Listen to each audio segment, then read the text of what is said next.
how to put your Xbox Fortnite account on PS5.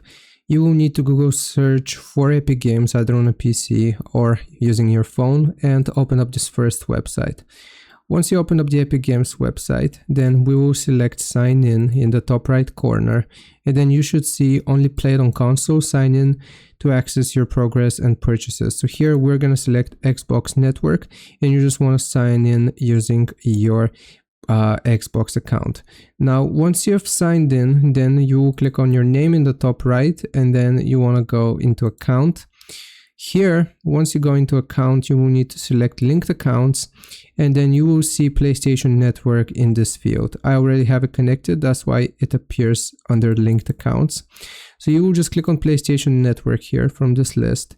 You will sign into your PlayStation Network account, and once you sign into your PlayStation Network account, then you will see your Xbox account and PlayStation Network account linked to the same email, and that is how you do it.